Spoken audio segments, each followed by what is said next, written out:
reality is we really only have like now and then the next moment, and then the next moment, and then the next moment. So what we do in these moments is important. What we do in this day and this week is important. What you value as important depends on you. I'm a simple person, guys.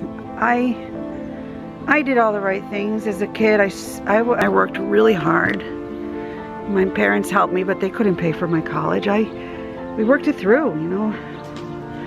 We somehow got through it, and I have a degree that it was really hard to get, and I paid loans off for a long time. And then I went to work, and while I was at work, come on, my corporate benefits paid for my master's degree, and I escalated my career pretty quickly. And I was very, very involved with everything. I was always willing to do any kind of project. Loved training people, loved people. I loved teaching, I loved being in front of a crowd. I even taught aerobics.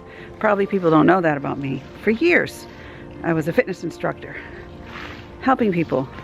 That was me. And then I had Daniel, and it was like I went through about a year of a really hard situation. It was like 2003.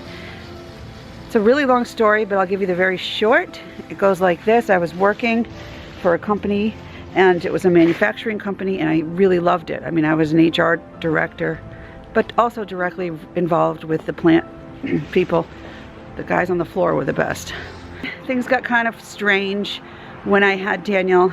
I got a lot of criticism from even older women who worked in other sister companies who didn't believe that women should have children while they're working. It was like nonstop. How could you be working and be pregnant? How could you, blah, blah, blah. How could you possibly put your children in daycare? I went to work after my kids grew up, and it was that kind of a, and even a lot of the guys were like, my wife never went to work. It was that kind of mentality, even in the 90s. It was hard. I was young, and I was like, you know what? Hell with you. I have daycare. I'm working hard. I'm paying for my way, and I like my job. I need my benefits. Be quiet. It's my business, My kids are fine. Daniel got diagnosed as when he had his first MRI, and I found out that he was disabled. This is a true story. I went to work, and I was really upset, and I was in my office, and a very close friend came in, and she was like, what happened? And I said, he's got a problem. He's probably severely disabled permanently. And we didn't really know everything at first.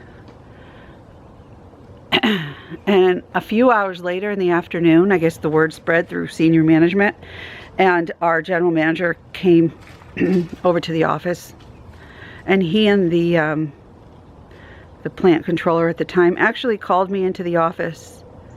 And not did they say, oh, we're so sorry about what happened. They said, we need to know what kind of accommodation you're going to be asking for, because it's very important, because we're afraid that you're not going to be committed to the company now. That's a true story. And I had never showed any indication that I wasn't committed to the company at all. I mean, I was fine.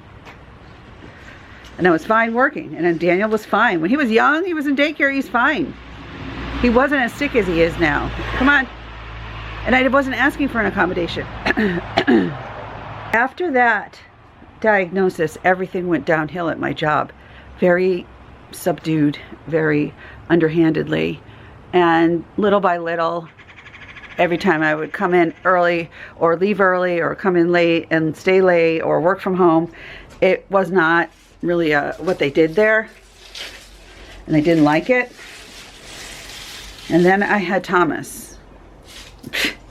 And once I had the other baby, it was like, I went from being on the succession plan to being on the gotta remove her plan. Because Daniel's first surgeries and his first hospitalization was a 2-week ICU stay, and we were self-insured. So, you know what? It was a lot of money. And I can only imagine the conversations in the background. In the front office with the door closed. Look at these bills, they're all Hasselberger. I can only imagine.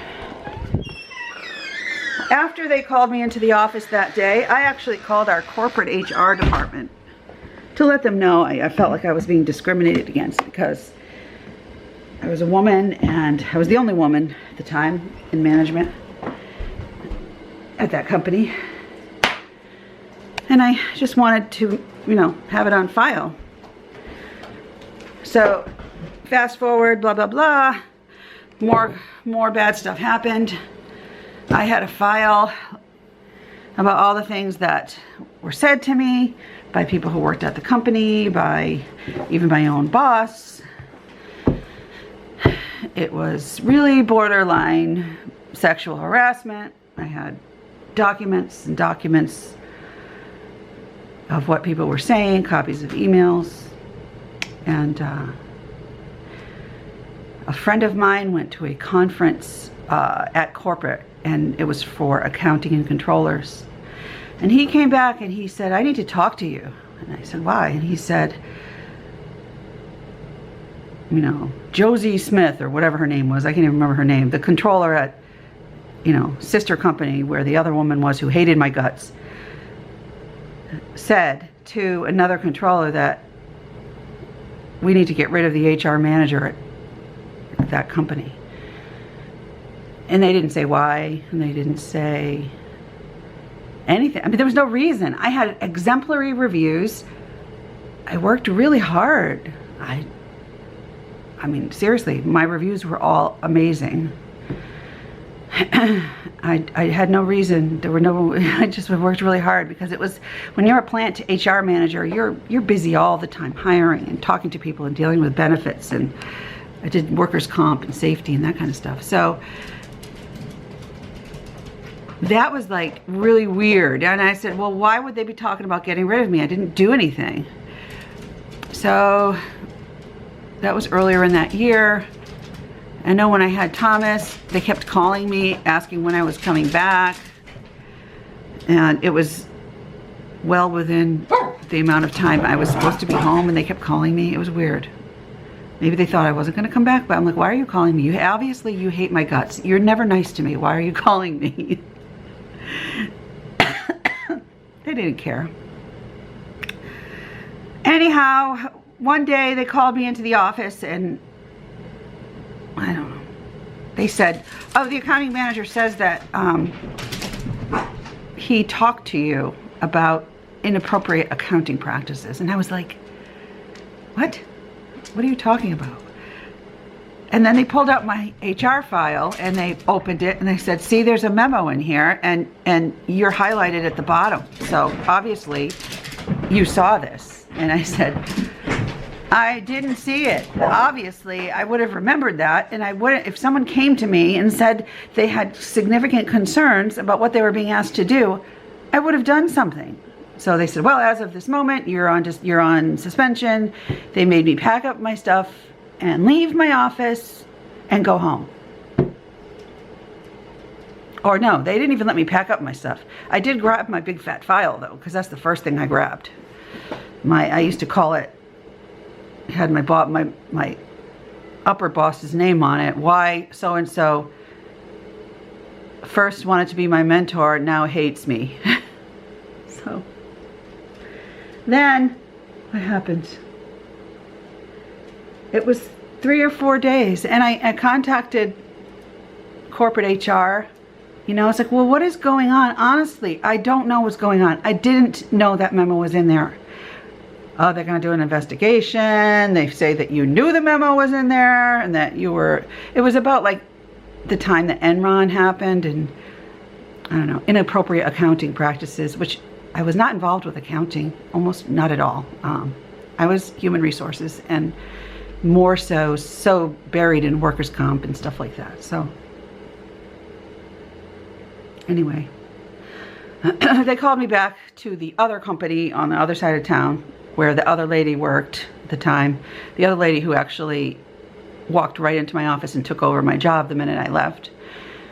Good for her. She was so happy about that. She wanted that job. And then her other friend who was the accounting person took over too after they fired all of us and let us go. But they told me, well, yeah, based on our investigation, we're going to terminate your position.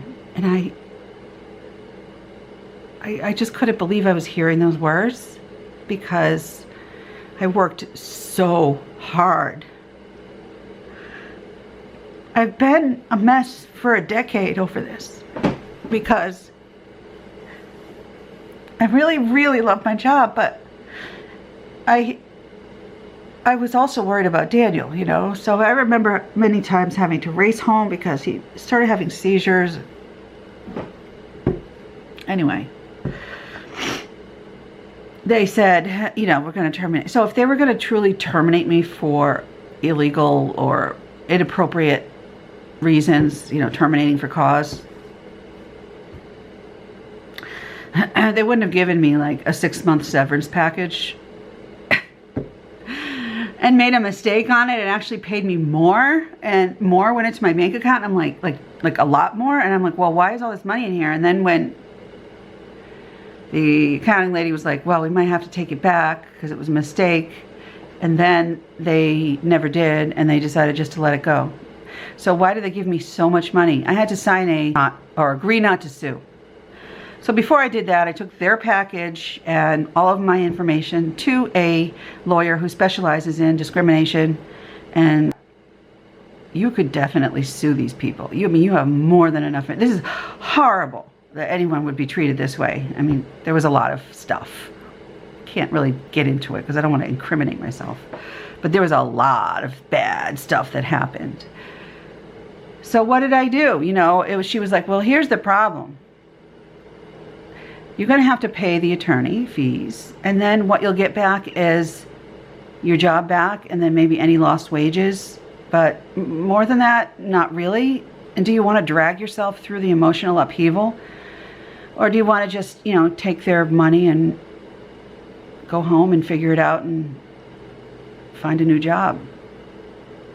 And I decided after a lot of thinking, John and I really talked it through, that I didn't want to go back there, that dealing with a lawsuit would just make it harder on me emotionally. Already dealing with the fact that I had a disabled child at home who was having worsening situations happening. So rather than torture myself, we just decided that I would walk away. And for a little while, people kept in touch with me, and then as time went by, it just kind of went away. A lot of really good job interviews. I flew to Cleveland. I was all over the place. People were very interested in hiring me. I have an MBA. I have a great background. I had a lot of experience in operations management and the plant and corporate and benefits. Overall, everything I did was pretty much well-rounded for human resources. So every time I would get to like being one of 2 candidates or one of 3 candidates, it just didn't work out. And the interviewing process at a corporate level takes a long time. It's like months. It takes a long time. I remember it was like a year of trying, and then Daniel needed to have hip surgery. Boom. I remember sitting in that hospital looking at him in pain going, I can't do anything else other than take care of him, because look at him, he needs me. And it was really hard to have them shove me out the door like that. He was so cold. This man was cold. He was the same guy who hired me and was like all excited because, you know, oh, we're going to teach you so much. You have so much potential, blah, blah, blah, you know, whatever. So I just walked away and came home, and I had to let my nanny go, and I had Thomas, who was 2 when I was done with working. And yeah, that's what happened to me. Juggling and struggling now since then, and it was about this time of year, so that's probably why I'm thinking about it when they did this to me. Yeah, I had post-traumatic stress disorder after that. I relived the whole thing over and over and over in my brain, and sometimes I still do. You know, there was no place in my corporate world for a mother with a disabled child who also was a corporate manager. And as it turned out, Daniel's condition worsened. His seizures got worse. He needed more surgeries. We didn't have nursing care or good benefits before 2008. We had nothing. There was nothing available. So he was on my husband's insurance, but it only covered, you know, a certain percentage. And a lot of things weren't covered because, you know, like durable medical, you had like $1,000 a year maximum. That doesn't even cover diapers. So we escalated expenses really fast, and it got really hard. And I tried this and then tried that, but it was really, you know, how am I supposed to work and take care of Daniel? Then I couldn't really hire regular childcare because he was very medically involved, and when he started to eat only via G-tube, it got really complicated. And then lo and behold, in end of 2006, 2007, he got off the waiting list for Medicaid because there was like a 10-year waiting list. I don't know, but we ended up getting off of it in 5, so that was a miracle. We got him onto the Medicaid waiver he's on now, and it was so much of a blessing because they covered his expenses, his hospital and his surgeries and his many medicines. At the time he was on so much medicine. And then I could get nursing, and then it got a little better, and then we started to rebuild. But that's that story. So I've been rebuilding and reestablishing life here nonstop, and it's really hard because Daniel's expenses outweigh everything, and nobody takes care of him better than me because I'm the one who deals with the doctors, deals with the insurance company. I used to deal with insurance companies a lot, so I know the lingo. Over time, it just got really stressful and I started to get sick, so that really stunk. So now I have, you know, this severe fibromyalgia, probably secondary to the post-traumatic stress disorder, not so much from the job, but a combination of losing my job and Daniel's issues as an infant.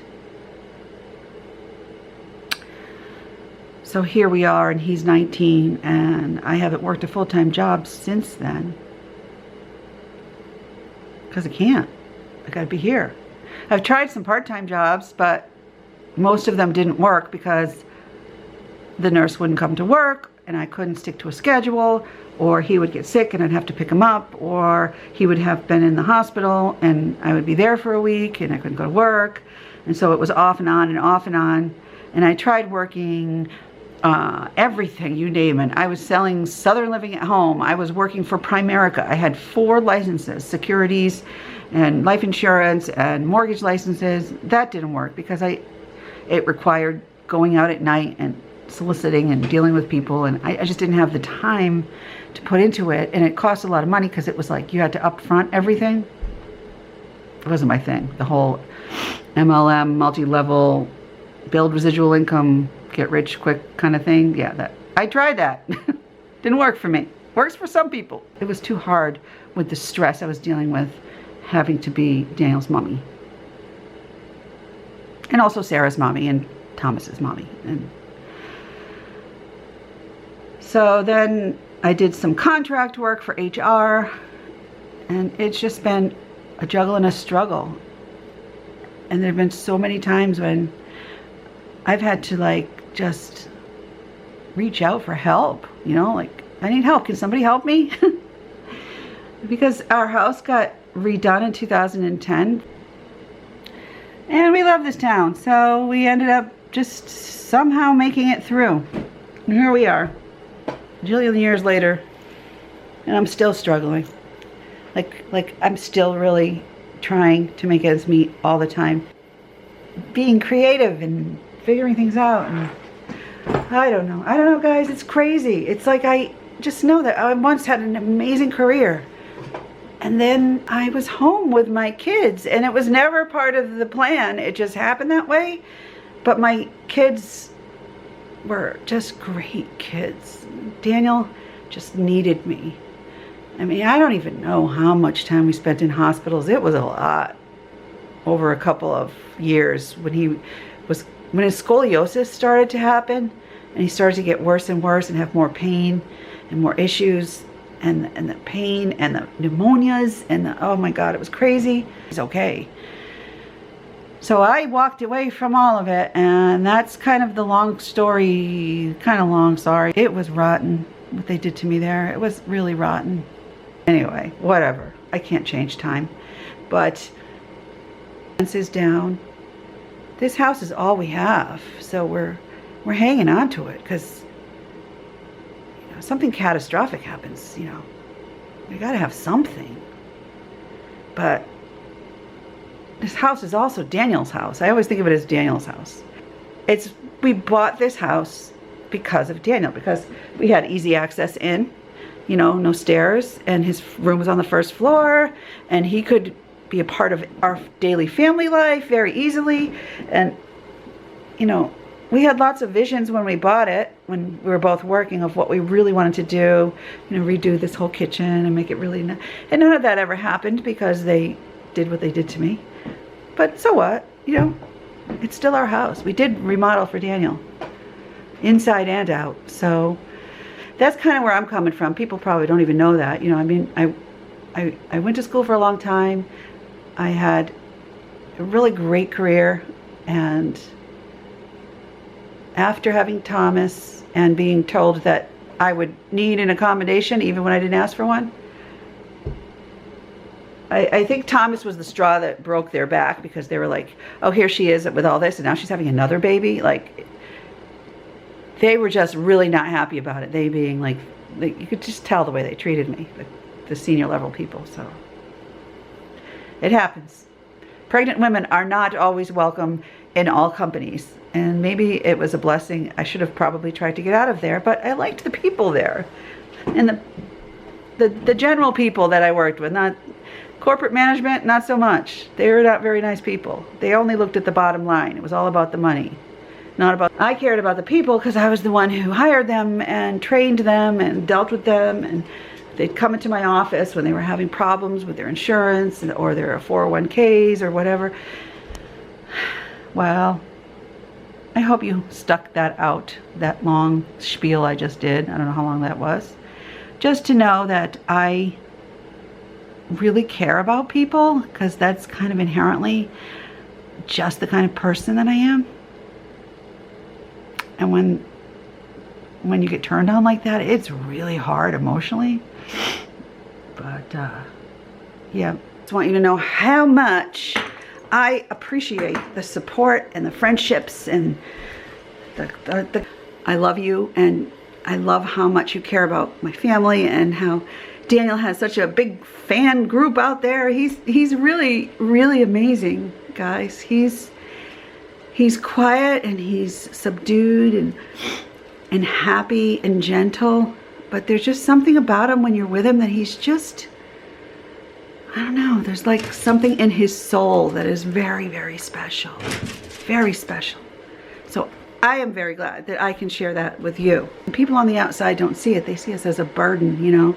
We're a burden to society because we need help from Medicaid, and we need help because how are you supposed to take care of your child and have a life if you can't go to work full-time? Oh, we'll get more jobs. Well, that's great, but I don't want to put my child in a nursing home. That's like, no, never. I love him. He's family. He's here. He lives with me. There's a lot more to my story than I actually talk about, way more than what I just talked about. But people really do care. So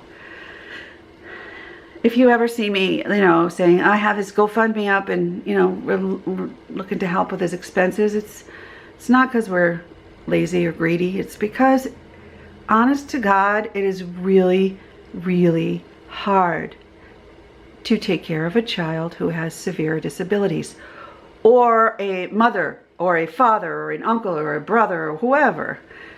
You know, Dale's now technically an adult, so we've kind of transferred into a whole new world, and it's not as nice as when he was a little baby. You know, people were, I used to have people visit me all the time. You know, we always had company. He had friends because my kids were little, and they had friends, and you know what I mean? Like, there was always things to go to because everything was in town. So kids were in the elementary schools, and it's quiet now because he's almost 19 on the 22nd, guys. So yeah, enough rambling. Too much? Probably. Sorry. I can see how you feel a little bit different from the rest of the world.